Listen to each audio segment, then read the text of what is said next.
Bonjour Laura Lachan. Bonjour Cédric, bonjour à tous. Pourquoi lorsqu'on parle de fin de vie, c'est un sujet qui divise ? Eh bien d'abord tout simplement parce que parler de la mort est un sujet tabou, un sujet qui peut effrayer, qui nous renvoie sans doute à notre propre fin, mais aussi parce que notre rapport à la mort varie selon les cultures. Patricia Brafland-Trobo, docteur en sciences sociales. Généralement, les attitudes culturelles envers la mort et la souffrance varient énormément et ça influence la perception de la fin de vie et plus largement de l'euthanasie. Certaines personnes considèrent la souffrance comme un aspect inévitable de la vie, tandis que d'autres voient l'euthanasie comme une option compatissante face à une agonie qui serait prolongée. Sur le sujet, l'autre élément à prendre en compte, c'est bien sûr l'éthique, la science morale des soignants. La fin de vie soulève beaucoup de notions complexes concernant l'éthique, notamment des professionnels qui sont tiraillés dans un dilemme entre le soulagement de la souffrance et la préservation de la vie. Faut-il alors soulager la douleur ou préserver la vie ? Certains soignants y sont favorables, quand d'autres au contraire s'y opposent. Pierrette Murray-Abraham est infirmière en pratique avancée et docteur en santé publique. J'ai pas une position tranchée, ça dépendra bien évidemment de ce qui sera mis en place.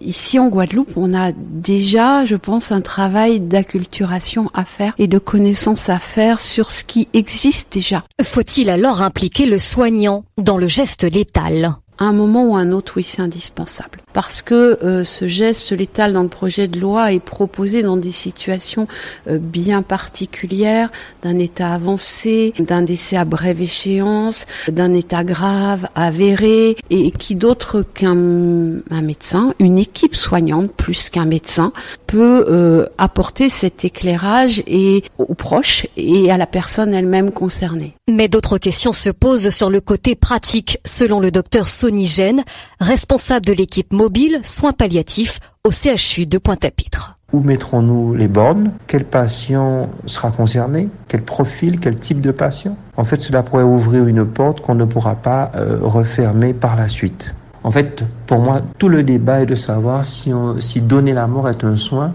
Personnellement, je ne le pense pas. Les soignants de leur côté sont unanimes sur une chose, personne ne sera obligé à accomplir ce geste. Une chose sur laquelle tous les professionnels de santé sont d'accord aujourd'hui par rapport à ce projet de loi, c'est qu'une clause de conscience devra être instaurée. C'est-à-dire que les soignants qui ne souhaitent pas accompagner les patients dans l'aide active à mourir n'y seront pas obligés. Concrètement, Laura, de quoi dispose le gouvernement pour trancher ? Eh bien Cédric, le gouvernement a fait appel à une consultation citoyenne sur la fin de vie. 186 personnes tirées au sort y ont participé. Résultat, après 5 mois de débat, les participants se sont prononcés majoritairement en faveur d'une évolution de la loi pour une aide active à mourir. Harry Alzire est guadeloupéen et a participé aux échanges. On avait des questions et on avait également des auditions sur des médecins, des gens qui travaillent en EHPAD. Bien évidemment, moi aussi j'ai été touché là-dessus parce que bon, j'ai ma mère qui est quand même restée pendant 5 ans malade. Alors il a fallu faire un choix, soit la garder ou soit la mettre justement en soins palliatifs. Le choix qu'on a fait, c'est ma sœur et moi, c'est de la garder chez elle et il fallait assurer bien évidemment avec une auxiliaire de vie. Alors c'était quand même quelque chose qui était quand même assez particulier, qui fait que voilà, on n'avait pas les mêmes vision. Et du coup, quand on parle de vision, les Guadeloupéens, ils en pensent quoi ? Eh bien, on rappelle, Cédric, que nous sommes dans un pays en majorité composé de personnes de confession catholique. Alors forcément, les avis sont parfois très tranchés. Spirituellement, Dieu nous a envoyés sur terre, il nous a donné vie, et c'est lui qui doit reprendre la vie, pas l'homme, pourquoi ? Vous savez, je suis dans la religion catholique, donc oui, la religion veut qu'il n'y ait pas de suicide assisté, mais aujourd'hui, dans la réalité des choses, je pense qu'on peut y déroger. Pour moi, c'est un suicide, c'est un crime par rapport à la spiritualité. Question sensible quand on sait justement que l'Église catholique se dit en faveur d'une aide active à vivre et des soins palliatifs. Monseigneur Philippe Diogou, évêque de Guadeloupe. Pour nous, c'est la ligne à ne pas franchir, la question du suicide assisté et de l'aide à mourir, parce que on touche à ce droit vu dans l'Église de ne pas tuer, de ne pas porter atteinte à la vie de l'autre.